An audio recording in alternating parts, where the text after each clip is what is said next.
চণ্ডীপুর বিধানসভার নবনিযুক্ত মণ্ডল সভাপতি ও বুথ সভাপতিদের সংবর্ধনা প্রদান করলেন এলাকার বিধায়ক তথা মন্ত্রী টিঙ্কু রায়। রবিবার বিকালে শ্রীরামপুর দ্বাদশ শ্রেণী বিদ্যালয়ের হলঘরে অনুষ্ঠিত হয় এই সংবর্ধনা অনুষ্ঠান। কৈলাসহর মহকুমার অধীন চণ্ডীপুর বিধানসভা এলাকায় মোট 53টি বুথ রয়েছে। সম্প্রতি এই 53টি বুথে বিজেপি দল নতুন বুথ সভাপতি নিয়োগ করেছে।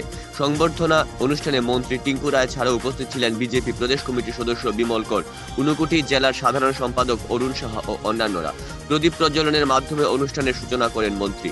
সদ্য নিযুক্ত চণ্ডীপুর মণ্ডল সভাপতি পিন্টু ঘোষ সহ চণ্ডীপুর বিধানসভার 53টি বুথের সভাপতিদের উত্তরীয় পরিয়ে ফুল এবং ভারত মাতার ছবি হাতে তুলে দিয়ে বরণ করেন মন্ত্রী টিঙ্কু রায়।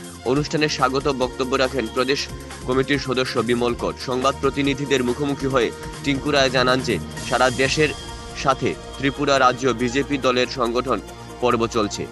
এরই অঙ্গ হিসেবে চণ্ডীপুর বিধানসভা কেন্দ্রের চলছে সংগঠন পর্ব। শুরু হয়েছে গোটা দেশব্যাপী, তার অঙ্গ হিসাবে আমাদের রাজ্যেও আমাদের মণ্ডলেও তার ব্যতিক্রম নয়। আমাদের এখানেও মণ্ডলের যে 53 জন বুথ সভাপতি নবনির্বাচিত হয়েছে, তো আজ আনুষ্ঠানিকভাবে আমাদের বুথ সভাপতি যারা তাদেরকে আমরা সম্বর্ধনা দিলাম। তাদের সঙ্গে পরিচিতি এখানে আমাদের বরিষ্ঠ নেতৃত্ব যারা রয়েছে চণ্ডীপুর বিধানসভা সহ ঊনকোটি জেলার সকলেই আমরা পরিচিত হয়েছি।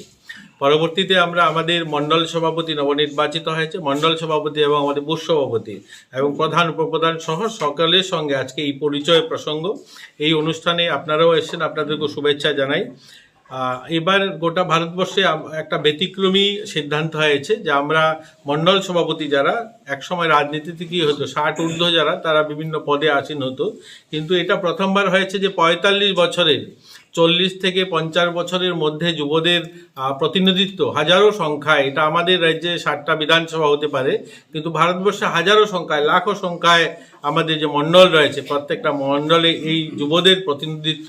তো এটাতে প্রমাণ করে শুধু আমরা ইয়ং ইন্ডিয়া বা যুব ভারত বলা নয়, এটা কাজে পরিণতি করে দেখানো আমাদের প্রধানমন্ত্রী বা আমাদের রাষ্ট্রীয় সভাপতি জেপি নাড্ডাজির এত বড় উদ্যোগ যে যুবদের প্রতিনিধিত্ব। যেই দেশে আমরা বলি যে 65% যুব, এই দেশের যুবদেরকে প্রতিনিধিত্ব দেওয়া, তাদের হাতে সাংগঠনিক গুরুদায়িত্ব সঁপে দেওয়া, এটা একটা প্রয়োগ বলতে পারেন।